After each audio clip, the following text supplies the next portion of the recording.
Amen. Amen. Comment allez-vous? Oh, moi, ça va bien. Par la grâce de Dieu, ça va super bien. Je vais bien. Puis je vais bien, puis je suis super content. Bonjour, pour ceux qui ne me connaissent pas, Angelin Quadio. Euh, je suis très content d'entendre les différentes nouvelles, notamment de ceux qui sont allés en Côte d'Ivoire prêcher l'Évangile, euh, puis faire du ministère. Et je peux vous dire que lorsque vous voyez une personne donner sa vie à Jésus, quand Dieu vous utilise pour que vous voyez une personne donner sa vie à Jésus, il y a quelque chose qui se passe en vous. Parce que vous touchez à l'éternité à ce moment-là. C'est des choses super intéressantes. Et je vais bien. Hier, j'ai fêté ma fête. Hier, j'ai eu 50 ans. Ouais. Donc, je dis à ma femme, tu n'es pas dans ce groupe-là pour l'instant. Tu es dans l'autre catégorie. Donc, il y a certaines conversations auxquelles tu n'as pas... Donc, je bénis Dieu vraiment pour ce qu'il fait. Et aujourd'hui, je fais les choses différemment. C'est ma fête, donc pardonnez-moi si je fais les choses différemment, ok? Mais avant que je commence, je veux faire un petit retour et puis bénir le Seigneur vraiment pour tout ce qu'il fait. Non seulement au niveau de la famille de l'Eva, mais au niveau de tous les mouvements qui prennent place. Et puis le fait aussi que le Seigneur a choisi de nous utiliser, nous dont la vie n'avait aucune valeur. Mais Dieu choisit de nous utiliser. Dieu choisit d'utiliser nos lèvres mortelles pour prêcher l'évangile éternel. Ça, c'est une grâce que je serai éternellement reconnaissant, si je peux dire ainsi. Et, et dans notre ministère, avec Environnement de prière, on a vu, cette année, Dieu nous a fait la grâce déjà de partir. J'ai été au Malawi, après j'ai été à London, en Ontario, on a prêché là-bas aussi, enseigné. J'ai été au Mozambique, on est avec Rachel, on a été au Mozambique. Et alors, cette année, il y a quelque chose qui s'est produit dans notre ministère qui n'existait pas avant. C'est que, je pense que c'était quand j'étais au Malawi, puis quand je revenais, je commençais à être frustré. J'étais frustré, puis je dis, Seigneur, je ne comprends pas, j'arrive pas à compter le nombre de personnes qui sont sauvées dans le ministère. Parce qu'avant, je comptais le nombre, et puis je savais exactement combien de personnes étaient sauvées, puis on garde un chiffre normal. Et là, j'étais foncièrement frustré. Puis je dis, j'arrive pas à compter le nombre. Puis j'étais vraiment frustré. Je dis, et puis j'ai senti comme une tape du Seigneur qui me touchait pour dire, tu es fâché pourquoi? Tu t'irrites pourquoi? Dieu te fait la grâce de voir plusieurs personnes sauvées au point où tu n'es même plus capable de compter le nombre. Et tu es capable de te multiplier, de voir plusieurs autres personnes sauvées. Pourquoi tu t'irrites? Puis j'ai dit, ouais, c'est vrai, Angelin, pourquoi tu t'irrites? Donc, je veux juste bénir le Seigneur pour tout cela, le fait que le Seigneur nous utilise et du fait qu'il continue de nous utiliser. Et je bénis Dieu pour tous ceux qui nous envoient. Parce que le principe dans le royaume des cieux, c'est clair. Il dit, comment est-ce que des gens donneront leur vie à Dieu? Parce qu'il dit, quiconque invoquera le nom du Seigneur sera sauvé. Mais il dit, comment seront-ils sauvés s'ils n'invoquent pas le nom du Seigneur? Et comment invoqueront-ils son nom s'ils ne savent pas qui est le Seigneur? Et comment sauront-ils qui est le Seigneur si personne ne leur annonce? Et comment sauront-ils comment des gens annonceront si personne ne va? Et comment des gens iront si personne ne les envoie? Selon qu'il est écrit qu'ils sont beaux les pieds de ceux qui annoncent une bonne nouvelle. Le point est ceci. Pour que quelqu'un soit sauvé, le point de départ, c'est quelqu'un qui envoie. C'est ce que la Bible dit. Donc, pour nous, à chaque fois qu'on voit toutes ces personnes sauvées, je ne peux m'empêcher que de rendre grâce à Dieu pour vous dire merci pour tous ceux qui, d'une manière ou d'une autre, nous envoient. Pour tous ceux qui sont fidèles chaque mois. Je me souviens des premières personnes qui nous ont fait un don dans notre ministère, il y avait plusieurs années. Je me souviens, c'était un couple, ils étaient venus et puis ils nous ont donné $50. J'avais l'impression qu'ils venaient gagner au jackpot. Là. Ils nous ont donné $50, mais je me souviens encore de où on était, à quel endroit ces gens étaient. Et puis ils disent, on n'a pas beaucoup, mais on veut contribuer à ce que Dieu fait dans vos vies. On n'avait même pas encore annoncé l'évangile à une seule personne. Et je crois que ces personnes-là vont aussi avoir leur récompense éternelle. Parce que la manière dont Dieu fonctionne, l'ensemble des personnes sauvées, Dieu répartit les richesses. Il ne veut pas qu'une seule personne soit bénie, il veut que nous tous soyons bénis. Amen. Et donc, on a été dans ces différents endroits. Et puis, juste le Malawi, je repars au Malawi dimanche de la semaine prochaine.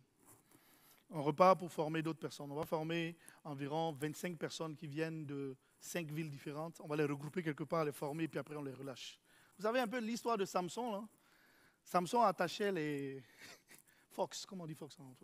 Des renards. Il les attachait 2 par 2 et puis il mettait le feu et puis il partait et puis il brûlait tous les endroits. Là. C'est un peu comme ça se passe.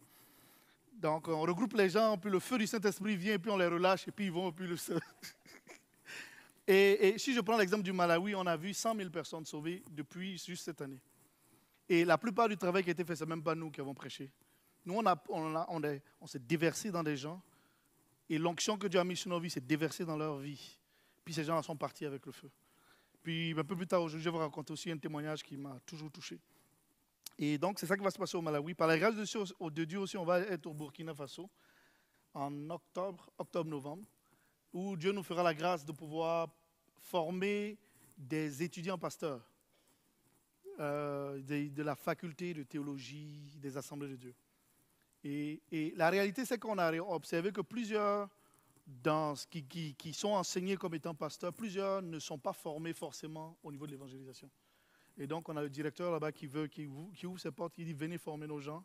Donc, on va aller former des gens. On doit même lutter pour réduire le nombre de personnes, sinon on va se retrouver avec 200 personnes. Et puis, on ne peut pas gérer ça, c'est un peu trop. Donc, je lui ai dit, notre foi est petite pour l'instant, allons-y avec notre petite foi. Amen. Donc, c'est ça qui va se produire, c'est pour dire merci. Amen. Donc, aujourd'hui, j'ai 50 ans, donc j'ai le droit de faire les choses un peu différemment. J'ai essayé de faire une présentation en PowerPoint, mais ça a été un peu difficile pour moi de faire une présentation PowerPoint. Et puis, comme c'était ma fête, je me suis dit, ils vont comprendre. Donc, le thème aujourd'hui qu'on va partager, j'appelle ça réflexion. OK? Donc, réflexion, c'est quoi? C'est que je veux partager un ensemble de réflexions qui ont passé mon esprit les dernières années. Et je prie que plusieurs personnes, chacun de nous, recevions quelque chose. Donc, je me suis dit, au pire des cas, s'il n'y a pas de présentation, PowerPoint, je me dis, mais comment est-ce que le Seigneur Jésus a fait le sermon sur la montagne avec ses disciples? Je suis sûr que le Seigneur Jésus n'a pas fait de présentation PowerPoint pour dire heureux les bienheureux. Ils ont dû se débrouiller pour trouver une façon de prendre des notes. Donc, trouver une façon de prendre des notes. Okay? Donc, réflexion. Une réflexion, c'est quoi? Les réflexions, c'est quoi? C'est l'action de réfléchir. Quand j'ai lu ça, je dis, bon, ça n'aide pas trop. Action de réfléchir. Et il ajoute, il dit, c'est le fait d'arrêter sa pensée sur quelque chose pour examiner en détail. Amen? Donc, on arrête notre pensée sur quelque chose pour examiner ça en détail. Ce sur quoi ma pensée est arrêtée, c'est que mon déclencheur de toute ma réflexion, c'est que je viens d'avoir 50 ans. Je vous ai déjà dit ça, non? OK. Et alors que je viens d'avoir 50 ans, je viens de réaliser que je viens de passer, à tout le moins, plus de la moitié de ma vie sur Terre. D'un point de vue statistique. OK? Et moi, je ne suis pas du genre qui croit que je vais vivre 100 ans. D'ailleurs, ça ne me tente pas trop de vivre 100 ans. Donc, je m'efforce de faire en sorte que ça arrive avant. Tu sais, 100 ans, là, tu deviens un peu vieux. Je ne sais pas trop. Quoi. Bon, ça, c'est mon point de vue. Donc, mon questionnement est, je viens de passer la moitié de ma vie sur Terre. OK? Et pendant plusieurs années, j'étais en train de réfléchir au scénario de qu'est-ce qui serait cool, quelle serait la cool manière de mourir. Vous ne pensez pas à ça? Bon, on doit être différent, alors. C'est parce que vous n'avez pas encore 50 ans. Après, là, vous allez pas. Pendant longtemps, je me suis dit, quelle serait la cool façon de mourir? Puis j'ai commencé à me faire des scénarios. J'ai dit, OK, voici l'une de mes façons idéales de mourir. Je me suis dit, OK, avant de mourir, ça serait cool que je prêche l'évangile. Puis après, quand je finis de prêcher l'évangile, les gens donnent leur vie à Jésus. Et puis là, je tombe là sur l'estrade ou je tombe quelque part et puis je meurs. Ça, c'était un scénario que je me suis dit, ça, c'est cool, mourir comme ça. Et récemment, j'ai réalisé qu'il y a aussi d'autres scénarios qui pourraient être cool. Je parle de mes scénarios, hein, ce sont mes réflexions. L'un des scénarios auxquels je pensais, j'ai dit, imaginez que, comment est-ce que les patriarches, quand on lit par exemple, on va voir Israël, comment Israël est mort avant qu'il meure, qu'est-ce qui s'est passé? La Bible dit qu'il a regroupé tous ses enfants, ok? Et puis à chacun, il a prophétisé sur chacun. Il dit, toi, voici ceci, voici cela, voici cela. Et puis la Bible dit, après avoir donné tous ces mots, pouf, il est tombé, il est mort. Et là, je me dis, mais c'est exactement comme ça, c'est mon scénario numéro 2. Ce scénario-là, je veux mourir comme ça. Je veux pouvoir arriver à la fin de mes jours et puis mourir comme ça, être capable de regrouper mes enfants, regrouper mes petits-enfants et puis leur parler, pour leur dire, aimez l'Éternel. Donnez vos vies à l'Éternel. Pendant que vous le pouvez, investissez dans le royaume des cieux. Ça, c'est quelque chose que j'aimerais faire. J'aimerais que ça se produise.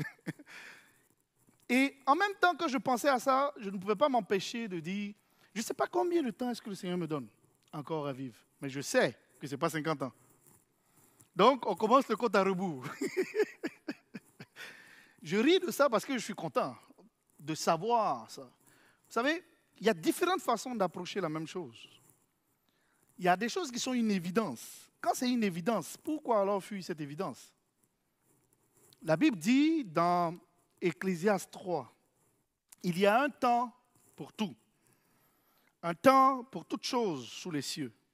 Un temps pour naître et un temps pour mourir. C'est ce que dit la parole de Dieu. Un temps pour planter et un temps pour arracher ce qui a été planté. Un temps pour tuer. Ça, je ne sais pas si vous savez que ça existe, hein, un temps pour tuer. Un temps pour tuer, un temps pour guérir, un temps pour abattre et un temps pour bâtir. Un temps pour pleurer et un temps pour rire.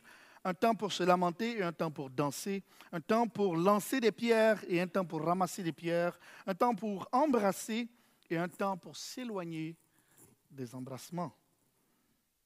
Donc si vous embrassez et ça dure trop, c'est peut-être parce que ce n'est pas le bon.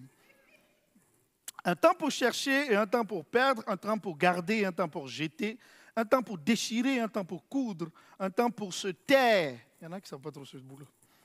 C'est écrit, hein? Il y a un temps pour se taire et un temps pour parler. Good. Un temps pour aimer et un temps pour haïr. Un temps pour la guerre et un temps pour la paix. C'est ce que a dit la parole de Dieu. Donc si Dieu dit déjà il y a un temps pour toute chose, ce qui veut dire que moi, je prends de ma perspective, je suis en train de réfléchir en même temps. Je vous invite dans ma réflexion, ok? Donc ne prenez pas ça personnel, s'il vous plaît. Ne vous fâchez pas après moi, c'est ma fête, ok? On ne se fâche pas après moi. Donc, s'il y a un temps pour mourir, ça veut dire que pour moi, Dieu a mis un temps pour mourir. Ce temps-là pour moi, c'est quand?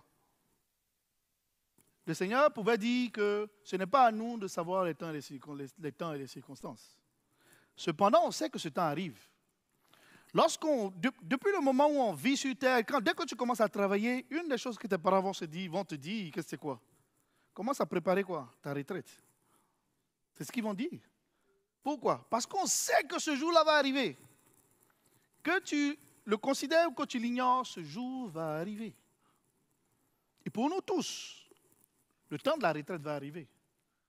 Mais encore plus que le temps de la retraite. Le temps pour mourir va arriver. La question, comment est-ce qu'on aborde ce temps-là? Est-ce qu'on l'aborde comme étant une catastrophe? Ou on l'aborde, ou on se prépare de manière à ce que ce ne soit pas une catastrophe? La Bible utilise un terme qui m'a toujours frappé de plusieurs personnes. On peut voir, par exemple, la Bible parle de Job. Dans Job 42, verset 7, la Bible dit que Job a vécu et il était rassasié de jours. L'expression est rassasié de jours. Ça veut dire qu'il a mangé des jours jusqu'à ce qu'il était rassasié. C'est ça que ça veut dire. C'est comme ça que je considère en tout cas. Où il a vécu jusqu'à ce qu'il était rassasié. Ça veut dire qu'il était rassasié, ça veut dire qu'il n'avait plus besoin de jours supplémentaires. La Bible dit la même chose aussi d'Abraham. Abraham était rassasié de jours. Bon, vous pourrez me dire, Abraham a vécu 175 ans quand même. Mais n'empêche, on comprend mon point. La Bible parle aussi de David. David n'a pas vécu 100 ans. La Bible dit que David était rassasié de jours. Alors, l'une des questions peut-être pour nous est, comment alors vivre de manière à ce que, puisqu'on sait que ce jour-là va arriver, comment alors vivre nos vies de manière à ce que quand ce temps-là arrive, on soit rassasié de jours? Et le fait d'être rassasié de jours n'est pas rattaché au nombre d'années qu'on a vécu sur la terre. C'est rattaché aussi à l'accomplissement de ce qu'on a fait. Je donne un exemple. Lorsque vient le temps de la retraite, certains sont contents et certains ne sont pas contents. Je ne sais pas si vous avez réalisé ça. Bon, certains sont contents parce qu'ils quittent leur boss, parce qu'ils sont fatigués de les voir. D'autres sont contents parce qu'ils se sont préparés. La question est, si on sait que ce jour-là arrive, comment est-ce qu'on se prépare? Ou est-ce qu'on joue à l'autruche et puis on ne réalise pas que ce jour-là va arriver? Si on sait que ce jour-là arrive et qu'on se prépare, quand ce jour-là va arriver, on sera dans la joie. C'est ma fête, hein, ne soyez pas fâchés après moi, ok? Je ne peux m'empêcher de voir. La Bible dit dans Proverbe 16, verset 20, que celui qui réfléchit sur les choses trouve le bonheur. Qu'est-ce que la Bible est en train de dire? Il nous encourage à nous arrêter par moment et à réfléchir et à arrêter notre pensée sur quelque chose et à l'examiner en détail. Si on examine le nombre de jours qui nous restent, combien de jours il nous reste? Si Dieu venait aujourd'hui, bon, j'ai fait 2 scénarios, j'ai fait un scénario et puis après j'ai fait un deuxième, ok? Imaginons que Dieu venait aujourd'hui et vous dit, ils me disent, bon, peut-être pas vous, je parle de moi, ok? Si Dieu vient me voir aujourd'hui et me dit, Angela, il te reste 1 année à vivre. Ma question pour moi est la suivante. Comment je vais utiliser les prochains jours et les prochains mois qui me restent? Moi, c'est ma question. Mais je sais que peut-être dans d'autres scénarios, certains vont pleurer. Et ça, je peux comprendre. Je vais pleurer et puis je vais être triste du fait des gens que j'aime, que je vais les laisser. Maintenant, si Dieu vient me dire, Angela, il te reste 5 ans à vivre, comment est-ce que je vais vivre? S'il me dit, il te reste 10 années à vivre, comment je vais vivre? S'il me fait la grâce de dire, je vais vivre 30 ans de plus, je serai dans une grande joie. Mais je fais partie non seulement du groupe de ceux qui ne pensent pas, je ne pense personnellement pas que je vais vivre jusqu'à 100 ans, et je ne pense pas que je vais vivre jusqu'à 80 ans. Donc pour moi, je commence à vivre ma vie en restant dans ce range-là. Peut-être que Dieu va me dire seulement 5 ans. J'ai dit, Seigneur, oui, j'ai utilisé ces 5 ans.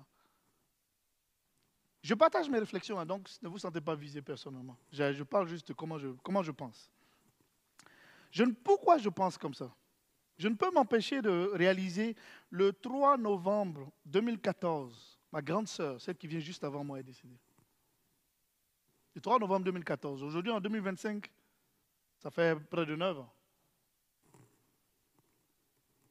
Il y a 2 ans, mon grand frère, ça fait combien? Je ne suis pas bon dans les calculs. Ça fait 11 ans. Oh là. Bon, certains vont être fâchés après moi parce que j'ai raté mes dates. Je m'excuse. Donc, il y a 2 années, en arrière, mon grand frère est décédé. Celui qui venait avant ma grande sœur. Donc pour moi, je ne peux m'empêcher de réaliser que c'est une réalité. Et je sais que si chacun de nous observons correctement, on va voir qu'il y a des gens pas loin de nous qui sont partis. Juste l'année dernière, mon beau-père est décédé. Ce qui fait que l'expérimentation de cet événement-là est réelle. Maintenant, en y réfléchissant, j'ai observé que plusieurs personnes, lorsque ce temps arrive, veulent, comment on dit ça? Je ne sais pas comment exprimer adéquatement. Sont complètement déçus, dépités du fait qu'ils ne veulent pas partir. Et ça m'amène à poser une question pour chacun de nous. Si Dieu venait devant vous et vous posait la question, mon fils, ma fille, combien d'années tu veux pour que tu sois rassasié de jours? Quelle serait votre réponse? J'ai pensé, quand j'étais jeune, il y avait, dans notre maison, il y avait mon père qui passait des cassettes, je ne sais pas si bon, les jeunes, ils ne savent pas c'est quoi. Tu sais, il y avait les vieilles tapes que tu mets et puis tu appuies et puis ça roule. Là. Et puis qui joue la musique. Nous, on a eu ce privilège d'avoir ça. Donc, ça jouait la musique à la maison et il y avait un chant en particulier qui me revient à l'esprit alors que je pense à ça. C'était un homme qui chantait une chanson. Il dit, si je pouvais décider la date de ma mort, je la mettrais volontiers au 31 février.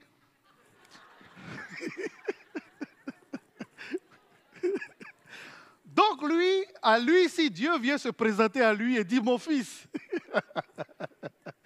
lui, l'année ne le gêne pas, mais il dit la journée, il choisit. 31 février. Il sait que ça ne va jamais arriver. Et ça m'a toujours intrigué de dire 31 février. Il dit, moi aussi, je m'inscris, Seigneur, là-dessus, 31 février. Mais jusqu'à récemment, je réalise que ce n'est peut-être pas une bonne date, ce n'est pas un bon moyen. Donc j'ai changé mon registre et mon approche. Donc, le point est le suivant.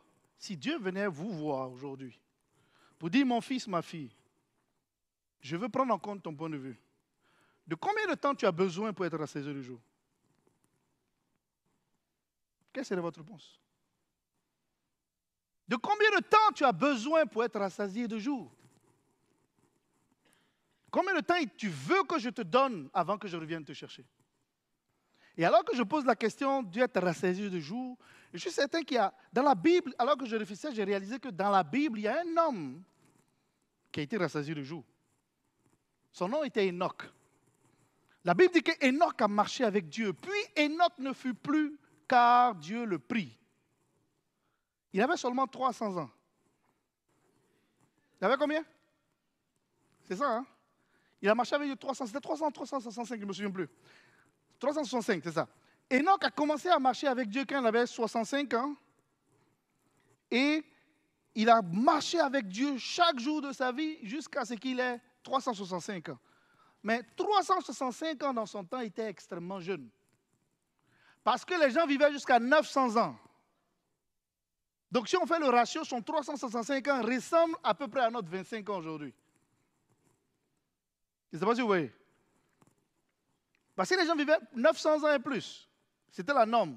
Donc le petit jeune, là, quand tu as 300 ans, tu ne viens pas te mettre aux rencontres des vieux. Quand les papas parlent, tu ne viens pas te mettre là, tu restes de côté. Tu es trop jeune, 365 ans, tu es encore... À partir de 600 ans, on se parle. Mais le point est le suivant.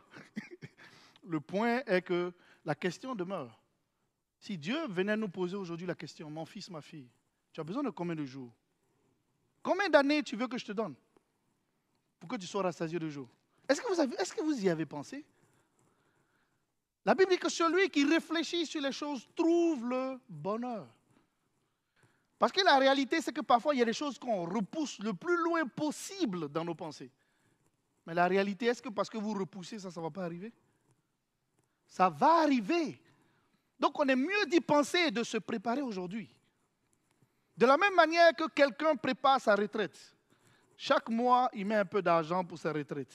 Ou il va trouver peut-être pour certains un travail qui va faire en sorte qu'il va avoir une rente de retraite. Ou pour d'autres, ils vont prendre un investissement qui va être bon pour la retraite. Si sur la terre, on a cette sagesse-là, quelqu'un qui ne pense pas à l'éternité, ça s'appelle de la folie. De la pure folie. Ça serait de la pure folie de votre part de ne pas vous asseoir et de réfléchir. Si Dieu vient vous voir aujourd'hui pour dire ton temps est arrivé, est-ce que tu as accumulé des richesses là-bas pour que tu aies au moins quelque chose?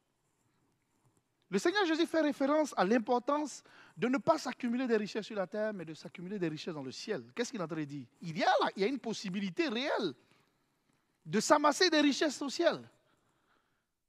Il y a une réelle possibilité. Est-ce que vous avez réalisé ça? Et si on réalise ça, comment alors on peut amasser des richesses? Pour qu'on arrive au ciel, tu arrives là, quand on dit c'est ton temps, tu sais que ton capital, ton compte en banque au ciel est plein. Ce serait une réelle folie de notre part de ne pas planifier pour l'éternité.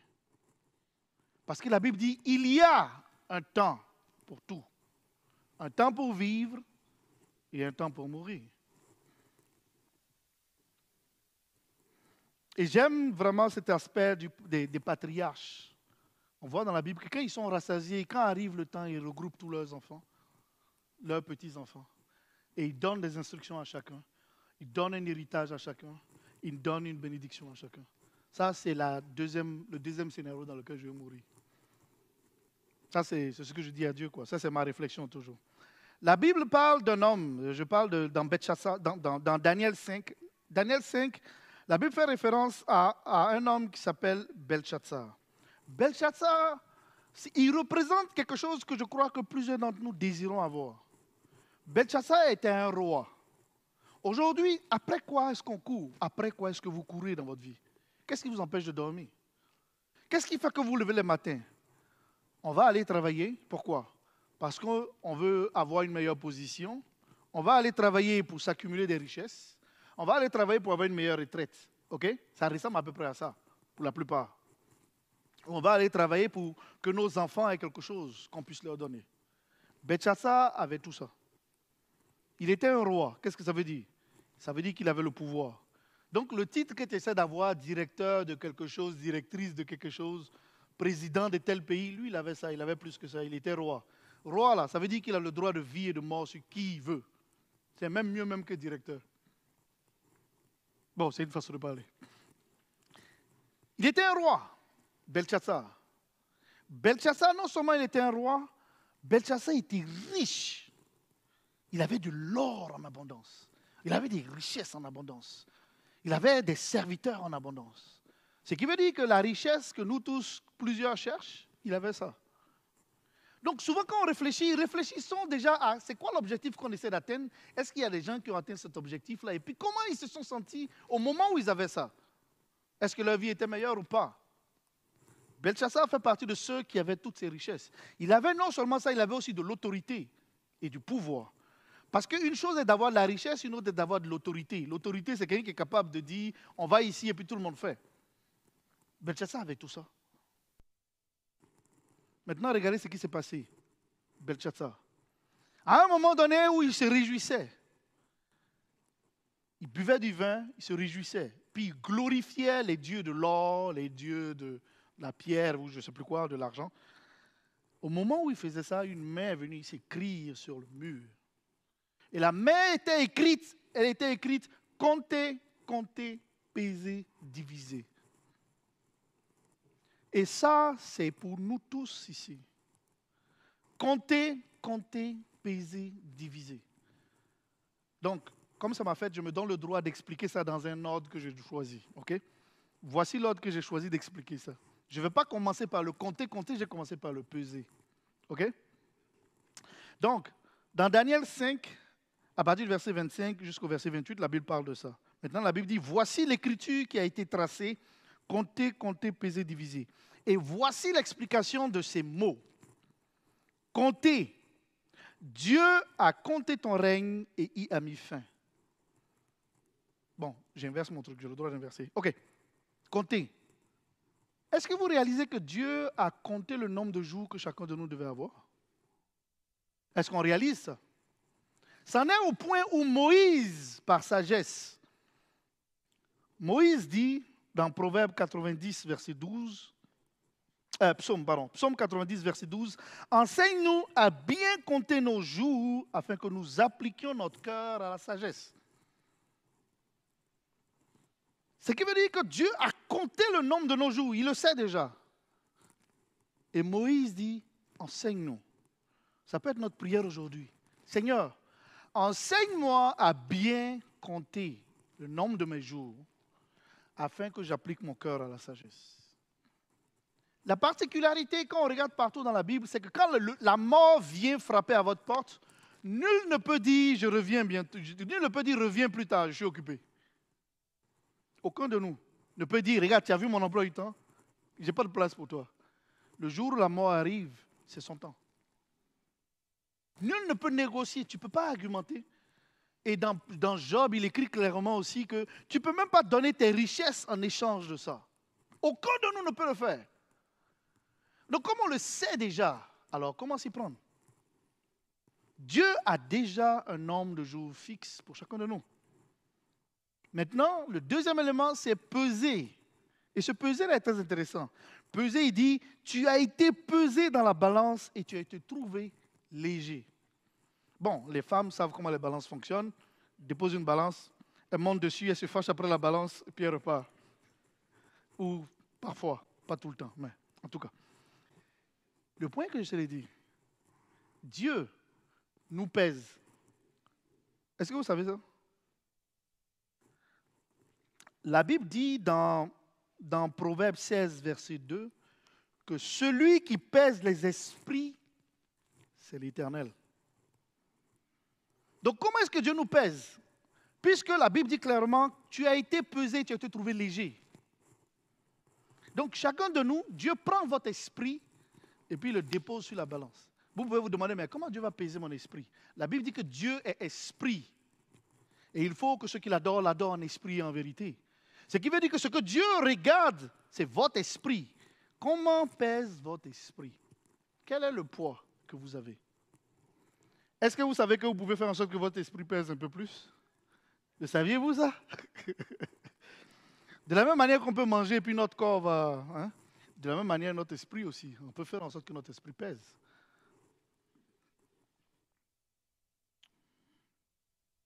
Pourquoi je partage ça? C'est parce que la Bible dit clairement, Paul pouvait dire, rachetez le temps. Rachetons le temps. Ne vivons pas comme des gens qui manquent de sagesse, à croire que je vais vivre éternellement sur la terre. Il y a un temps pour tout. Il y a un temps pour toutes choses. Et la particularité de ça, c'est qu'aucun de nous ne sait quand. Peut-être que certains pourraient dire, oh, si je passe le cap de tel nombre d'années, alors ça sera mon temps. Mais on voit clairement que des jeunes, parfois à la naissance, meurent. Ou un jeune, tu vois, on voit, combien de fois on ne voit pas aux nouvelles, un jeune sportif. Au moins, tu peux dire, s'ils ne font pas du sport, on peut comprendre. Ils font du sport et puis ils meurent sur le terrain. Ils meurent partout. Sans oublier les guerres. Sans oublier tous ces éléments. Donc, aucun de nous ne pouvons échapper. La Bible dit clairement, nul ne connaît ni le jour ni l'heure. Certains pourraient penser que si je meurs, je vais me réincarner. La Bible dit dans Hébreux 9, après la mort, vient le jugement. Mais il dit quoi? Il est réservé aux hommes de mourir une seule fois. Ce qui veut dire ce truc-là. Il n'y a pas dit, je vais essayer et puis après je vais venir m'améliorer. Tu ne peux pas rater ton coup. C'est ce que la Bible dit. Il nous est réservé de mourir une seule fois. Tu as une seule chance. Si tu as une chance là, il faut te préparer. C'est de la sagesse que de se préparer. Et c'est de la folie que de ne pas considérer ça. C'est une pure folie que de ne pas considérer ça. Il est réservé aux hommes de mourir une seule fois. Pas deux fois. Il n'y a pas d'endroit où tu vas aller et puis tu vas dire, je vais aller prendre une pause et d'autres vont venir prier pour moi. Il y a cette expression où des gens vont dire, on va prier pour qu'ils reposent en paix. Je vous dis, la Bible ne parle pas de ça. Pourquoi? Parce qu'il dit, après la mort, vient le jugement. Ce qui veut dire qu'une fois qu'on passe de l'au-delà, personne sur la terre ne peut influencer notre sort après. Personne. C'est ce que dit la Bible. Et le Seigneur Jésus pouvait parler aussi de l'exemple de Lazare et puis de l'homme riche. Ou quand l'homme riche a essayé de voir comment il pouvait influencer, même l'homme riche voulait encourager à ce qu'on parle à ses frères. On dit, ce n'est pas possible. Il y a une chose, on a une seule chance. Une seule opportunité. Ne manque pas ton opportunité. Maintenant, une fois qu'on passe dans l'éternité, qu'est-ce qu'il faut faire? Comment on fait? Il y a ce passage-là dans Matthieu 6, verset 19. Lisons rapidement Matthieu 6, verset 19 à 21. Pour ceux qui ont leur Bible, pour ceux qui ne l'ont pas. Bon. Matthieu 6, 19 à 21. J'ai encore un peu de temps.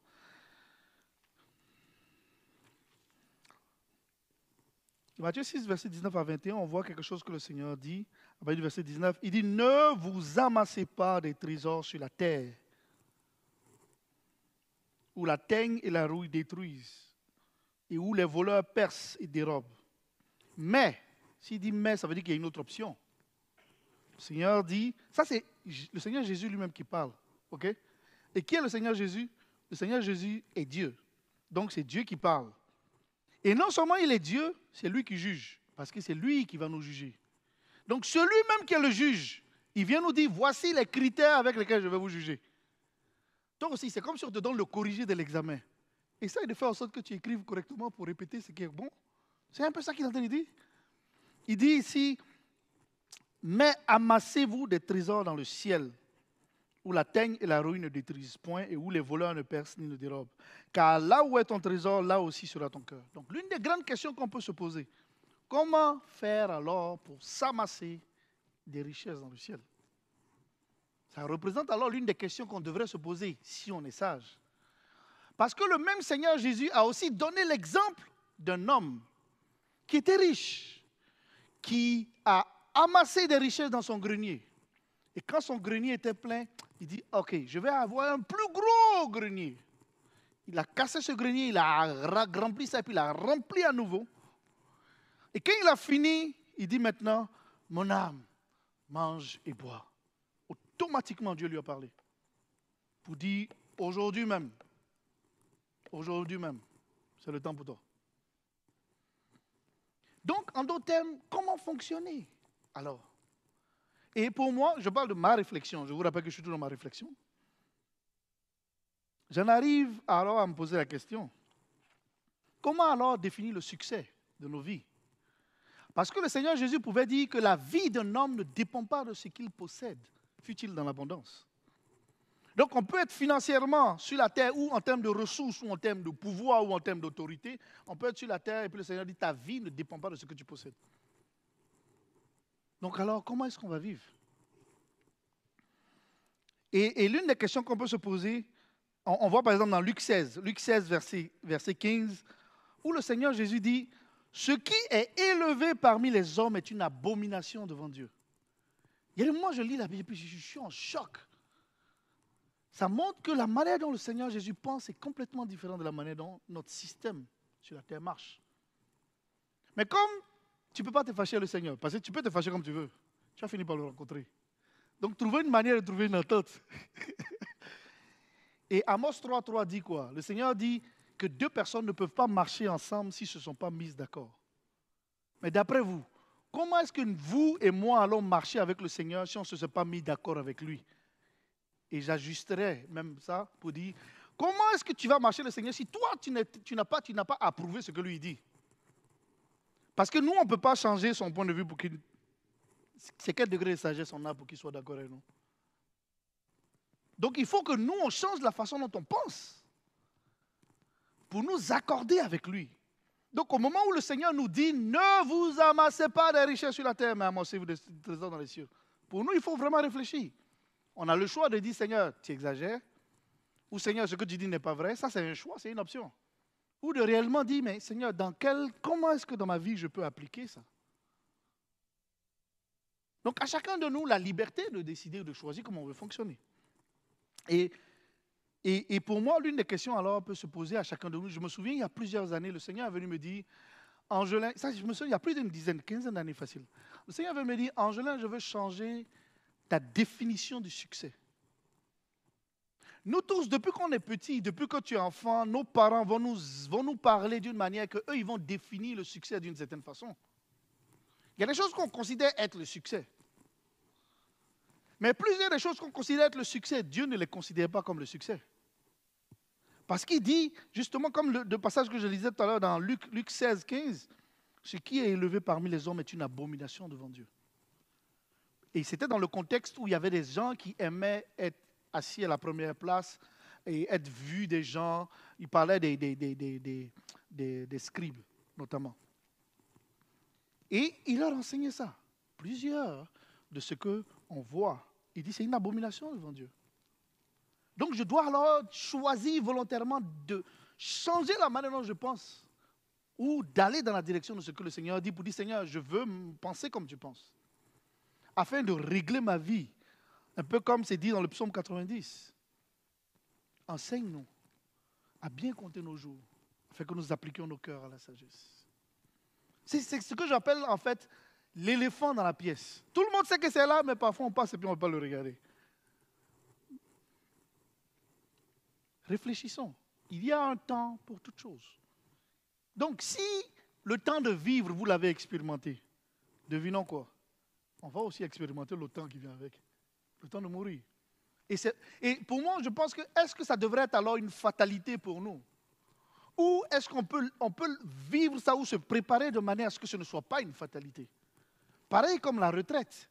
Quelqu'un qui ne se prépare pas pour le temps après où il ne sera plus capable de travailler, ça va être une fatalité pour lui. Mais si quelqu'un s'est préparé, ça va être un moment de réjouissance. Il ne sera pas stressé et puis ça sera un moment de joie. Et pour ce qui me concerne, je réalise qu'il y a différents aspects que j'ai choisi de mettre mon accent là-dessus, de mettre mon attention là-dessus. Le premier aspect, c'est ce que j'appelle la constitution du royaume des cieux. Dans Matthieu 5, Matthieu 6, Matthieu 7, le Seigneur Jésus enseigne. C'est un pur enseignement. Ce n'est que le Seigneur Jésus. C'est ceux qui ont des Bibles où c'est écrit en rouge, là, c'est rouge, rouge, rouge, rouge, rouge. Ça veut dire que c'est le Seigneur Jésus qui enseigne. La valeur du sermon sur la montagne. Le sermon sur la montagne représente ce qu'on appelle la constitution du royaume des cieux. Il a une valeur qui est beaucoup plus grande que plusieurs autres textes que vous avez lus. En d'autres termes, on sait où on s'en va. Pour ceux qui vont être dans le royaume des cieux, ceux qui vont vivre dans le royaume des cieux, le Seigneur Jésus vient nous dire, voici la constitution du royaume des cieux. Voici comment les choses marchent et fonctionnent dans le royaume des cieux. Donc, c'est comme si, par exemple, moi, je veux voyager pour aller dans un autre pays et j'ai besoin d'apprendre les us, les coutumes, les pratiques, les lois de ce pays-là. Et en les lisant, tu sais que, par exemple, au Canada, ici, on conduit du côté droit de la route. Mais est-ce que vous savez qu'il y a d'autres endroits où on conduit du côté gauche? C'est ça. Donc, si moi, je prends ce que je pense ici et puis je m'avais conduit du côté gauche, il y a de fortes chances que j'ai des accidents. Donc, le Seigneur vient et puis nous dit, le royaume des cieux, vous allez là, voici comment les choses marchent. Commencez à vous préparer sur terre de manière à ce que quand vous allez au ciel, la transition ne sera pas brusque. C'est ce qui est dans le sermon sur la montagne, la constitution du royaume des cieux. Donc pour moi, je veux accorder une attention plus particulière à cet aspect. Deuxième élément, je crois qu'il est important pour moi, je me dis, pour le nombre d'années qui me reste à vivre.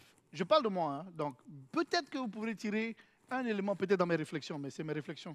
Je réfléchis à haute voix. Désolé que je sois dans le micro, mais je réfléchis à haute voix. L'une des choses que je crois qui est importante dans l'ensemble de ces réflexions, pour ce qui me concerne, il est extrêmement important que j'utilise chaque jour que Dieu me donne pour grandir dans ma connaissance de Dieu. Pourquoi? Le Seigneur Jésus dit, la vie éternelle, c'est qu'ils te connaissent, toi le seul vrai Dieu, celui que tu as envoyé. Seigneur Jésus. En d'autres termes, on peut avoir une petite mesure de connaissance de Dieu ou on peut avoir une grande mesure de connaissance de Dieu. Cela dépend de chacun de nous. Et pour moi, je me dis, je veux avoir une plus grande mesure de connaissance de Dieu, ce qui fait que quand Dieu me pèse sur la balance, je pèse. Ça, c'est mon approche, moi. Et comme je ne sais pas quand est-ce qu'il va me prendre, je ne sais pas si c'est dans un mois, dans 10 jours, je ne sais pas. La réalité, c'est que quand on va parfois dans nos voyages d'évangélisation, il y a des endroits où tu arrives, tu ne sais même pas si tu vas sortir de là. Ça, c'est notre réalité. Donc, je dois garder ça à l'esprit. Il y a des moments où j'arrive, et puis je dis, mais qui m'a envoyé ici même? Mais ça fait partie de la réalité. Et on continue d'avancer. Vous voyez, le Seigneur, après, je me rappelle que c'est le Seigneur qui m'a envoyé. Donc, c'est bon. Ça me rassure. Donc, pour moi, je me dis, je veux m'efforcer pour les nombres d'années qui restent à vivre, à grandir dans ma connaissance de Dieu. Utiliser chaque jour pour expérimenter Dieu encore plus et grandir dans ma relation avec Dieu, grandir dans ma connaissance des choses du royaume. On voit dans Colossiens 3 où il dit, affectionnez-vous aux choses d'en haut et non pas à celles qui sont sur la terre. Parce que les choses d'en haut, il y a une réalité qui existe. Quand tu t'affectionnes aux choses d'en haut, pour toi, tu ne vas pas comme dans un coin que tu ne sais pas. Tu vas quelque part que tu as une certaine connaissance. Tu sais comment ça marche. Tu comprends les principes, tu comprends les règles parce que tu as appris et tu t'es préparé et tu as laissé Dieu te préparer. L'autre élément pour moi, ça c'est mon point 3. L'une de mes réflexions, je me dis, de la même manière que quelqu'un économise pour sa retraite, pour ma part, des prochaines années, bien sûr, j'ai essayé de le faire avant, mais là, je suis encore plus intentionnel. Et puis avec mon épouse, on s'est dit, faisons une stratégie. Notre but, on va s'amasser des richesses au ciel. Amassons-nous des richesses dans le royaume des cieux. On sait que ça arrive. Ça serait une folie de ne pas y penser. De la même manière que quelqu'un qui va avoir une retraite ne prévoit pas garder de l'argent pour ses vieux jours, nous aussi, si on ne prévoit pas accumuler des richesses dans le royaume des cieux, c'est une pure folie, parce que tu le sais. Et il y a des moyens pour le faire. Il n'y a pas beaucoup de temps pour ça, sinon j'en ai parlé ça, on va parler ça peut-être une autre fois. Notre stratégie, on va s'amasser des richesses, se faire un gros pactole dans le royaume des cieux. Parce qu'il faut être intentionnel. Ce n'est pas comme ça par hasard. Imaginez, ceux qui deviennent riches, là, c'est très rare que quelqu'un va dire, je me suis levé comme ça un jour, puis par hasard, je suis devenu riche. Ça n'arrive pas comme ça. Des gens ont travaillé de manière intentionnelle, ils ont pensé, ils ont déposé des investissements à des endroits précis pour que ça leur apporte. Nous aussi, on peut faire la même chose. Donc, si des gens de ce monde, le Seigneur Jésus pouvait dire que si des gens de ce monde utilisent des richesses injustes, ils savent comment utiliser les richesses injustes. À bien plus forte raison, les enfants de Dieu, nous devons utiliser les richesses injustes pour justement nous faire des amis dans les lieux célestes. C'est ce que le Seigneur dit. Pourquoi ne pas commencer à réfléchir stratégiquement pour que chaque jour qui passe, chaque mois qui passe, chaque semaine qui passe, chaque année qui passe, on s'amasse des richesses dans le royaume des cieux encore et encore. Parce que la réalité, ça ne va pas arriver par hasard. Dieu ne peut pas bénir nos bonnes intentions. Dieu bénit seulement ce que nous faisons. À moins qu'on ne le fasse, ça ne va pas arriver. À moins qu'on pose une action, ça ne va pas arriver. Donc si vous n'y pensez pas, votre vie va passer, passer, passer, et puis arriver à la fin, ça sera des regrets. Pour dire, j'aurais donc dû. Le temps est fini. Il y a un temps pour toutes choses. Il y a un temps pour vivre, il y a un temps pour mourir. Et pour moi aussi, dans ma stratégie, dans notre stratégie avec Rachel, on est ensemble avec mon épouse. L'une de nos stratégies, on veut travailler à faire la volonté de Dieu de manière active. Ce qui veut dire qu'on recherche la volonté de Dieu. On ne tombe pas comme ça par hasard sur la volonté de Dieu. Il faut que tu recherches ça activement. Il faut que tu demandes à Dieu explicitement.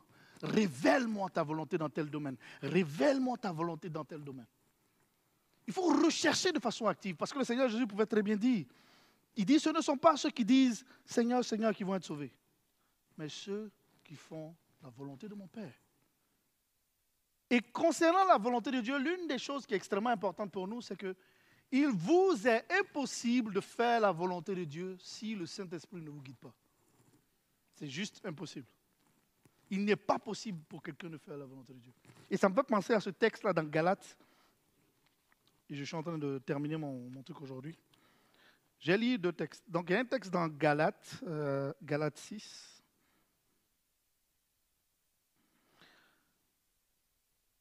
Paul pouvait dire, verset 14, il dit, « Pour ce qui me concerne, loin de moi la pensée de me glorifier d'autre chose que de la croix de notre Seigneur Jésus-Christ, par qui le monde est crucifié pour moi, comme je le suis pour le monde. » Verset 15, Paul dit, « Car ce n'est rien que d'être circoncis ou incirconcis. Ce qui est quelque chose, c'est d'être une nouvelle créature. » Donc, Paul a dit quelque chose de vraiment intéressant ici. On sait l'importance que la circoncision représentait. La circoncision, celui qui l'a initié, c'est Dieu, dans Genèse 12, où le Seigneur a commencé à parler avec Abraham, où il a commencé à le préparer pour dire on va faire une alliance, etc., etc. Et puis par la suite, la circoncision a pris place dans plein d'éléments. Donc, ça représentait l'engagement que plusieurs avaient avec Dieu, qui faisait partie du peuple de Dieu. Mais Paul arrive ici, il parle dans le Nouveau Testament, il dit ce qui importe, c'est d'être une nouvelle créature. Pourquoi c'est important d'être une nouvelle créature? Le Seigneur Jésus en parle. Si on va voir dans Jean 3, le Seigneur Jésus parle avec Nicodème. Une longue discussion. Nicodème, chef de la loi, maître de la loi, et puis le Seigneur lui parle. Et il dit, regardez ce que le Seigneur Jésus dit. Ce qui est, je pense qu'on va le lire, parce que vous devez croire que j'interprète. On va voir dans Jean 3.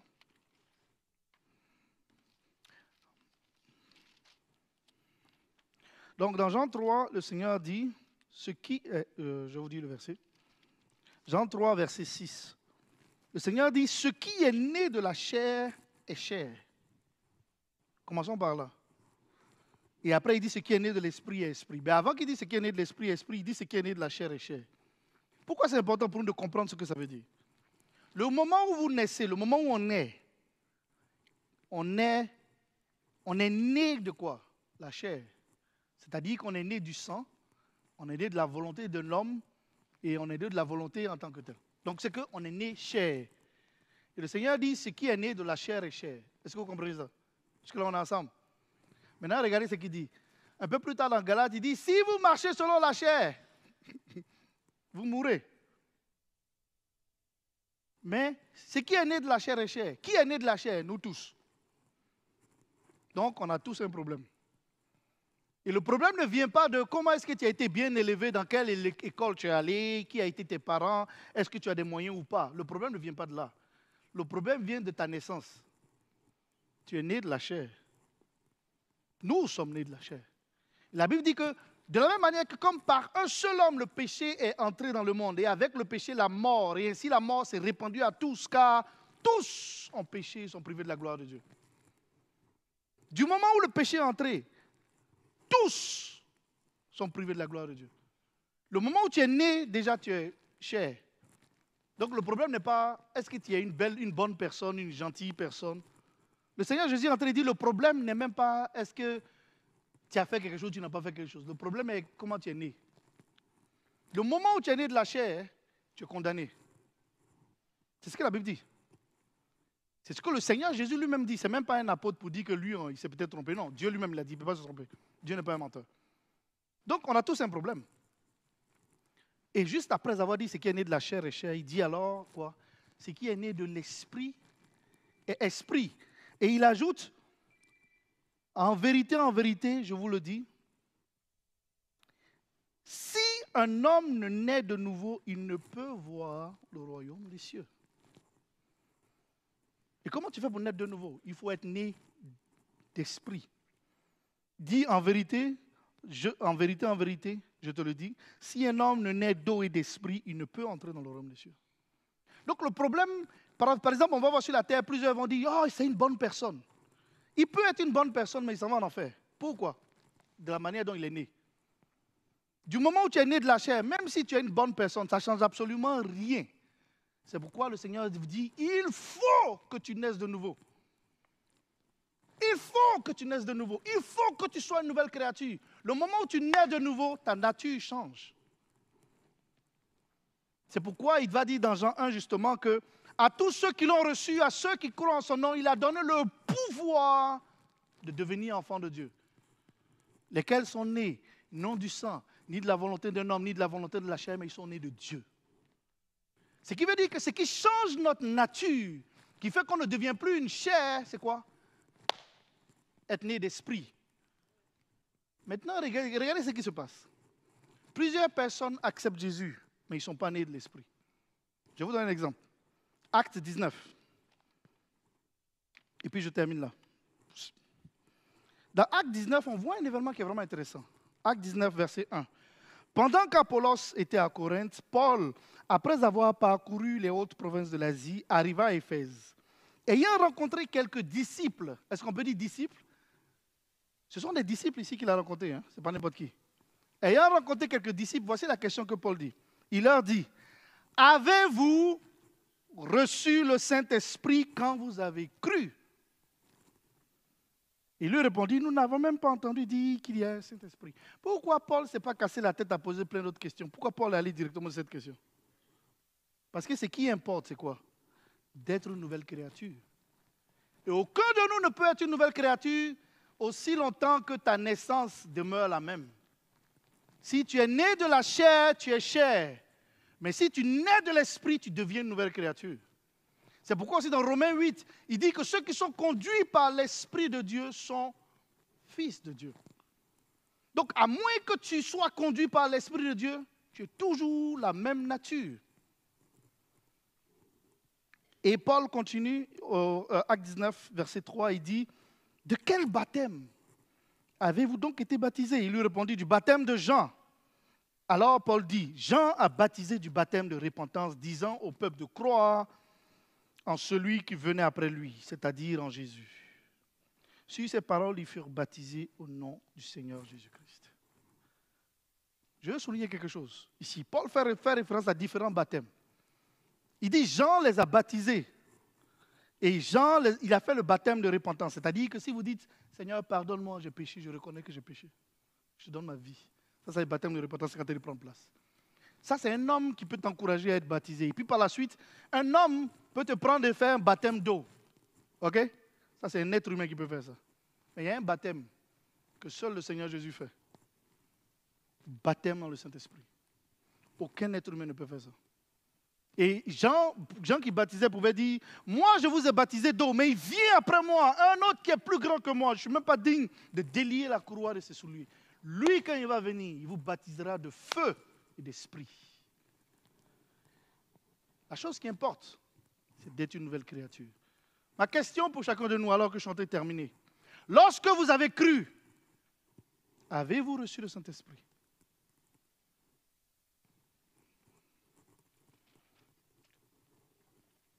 Et on va prier pour un instant pour qu'on reçoive le Saint-Esprit. Pour ceux qui ne l'ont pas reçu. Amen.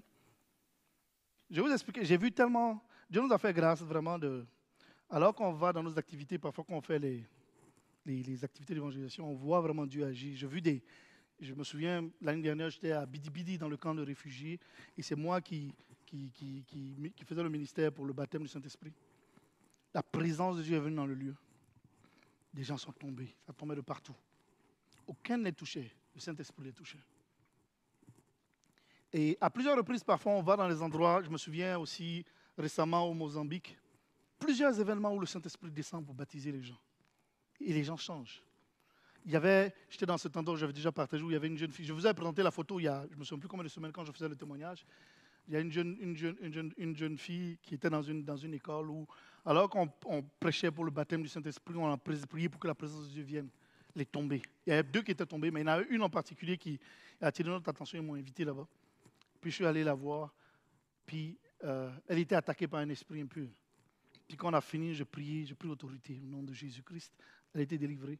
Puis je lui ai dit, celui qui peut délivrer, c'est le Seigneur Jésus-Christ. Elle a accepté Jésus. Elle était d'une autre foi. Et juste après, quand j'ai appelé son nom, c'est comme si elle était d'une nouvelle personne.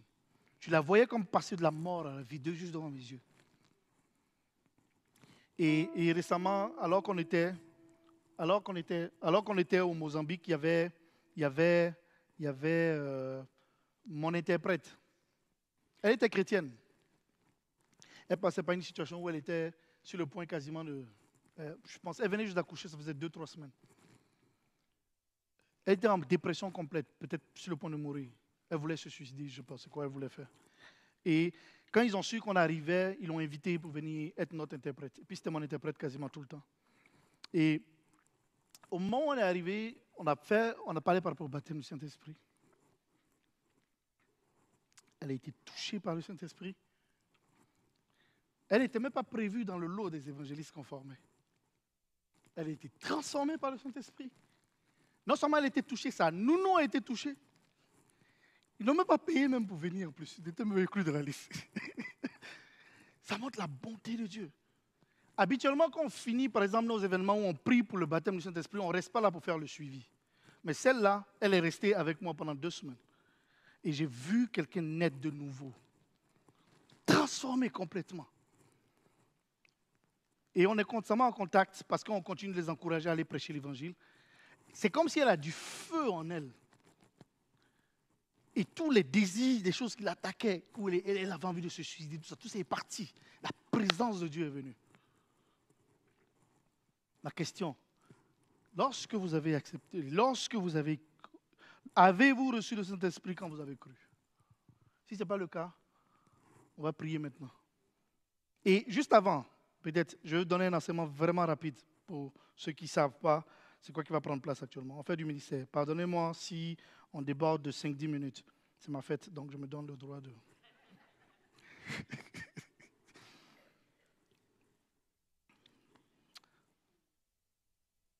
Ce que vous devez savoir, c'est que le Seigneur Jésus dit que si nous, qui sommes mauvais et méchants, on ne va pas donner un caillou à notre fils lorsqu'il nous demande du pain.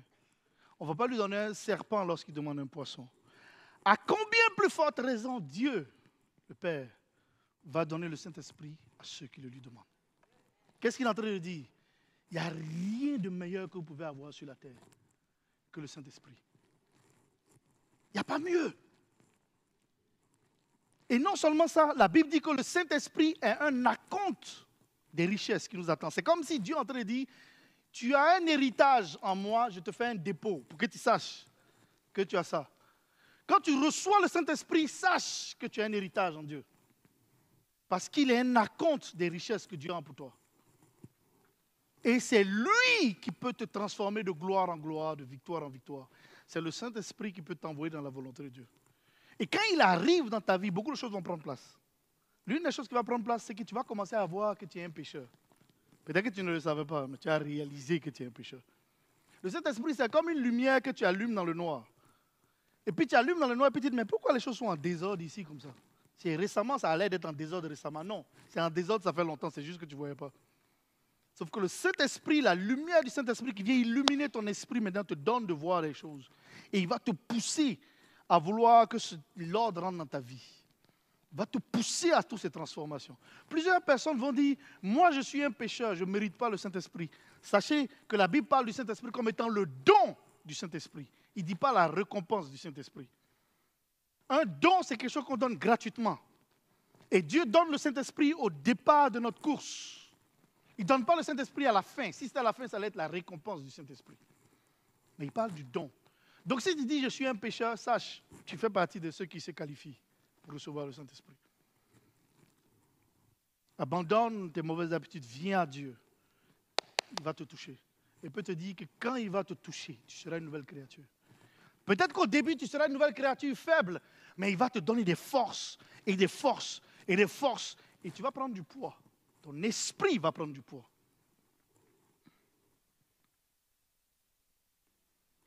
Et qui est le Saint-Esprit? Le Saint-Esprit est Dieu. Et quand il arrive dans ta vie ne sera plus jamais la même. Il y a un feu qui va entrer en toi. Tu ne vas plus jamais accepter le statu quo. Tu vas vouloir toujours plus d'intimité avec Dieu. Il va te pousser encore et encore. Des choses parfois desquelles tu étais esclave. Je vous dis, quand le Saint-Esprit vient, beaucoup de choses se produisent. D'autres, certains ne vont pas manifester du tout.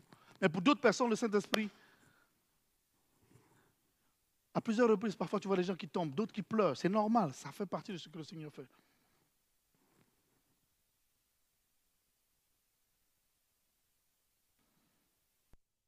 Donc on a besoin du Saint-Esprit pour être un témoin de Jésus.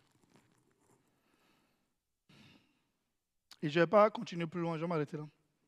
Pour dire que qui peut recevoir le baptême du Saint-Esprit? La réponse est tout le monde. Tous ceux qui croient. Dans Acte 2, Pierre dit, Acte 2, 38-39, Pierre dit, répentez-vous et que tous soient baptisés au nom de Jésus-Christ pour le pardon des péchés. Mais il continue.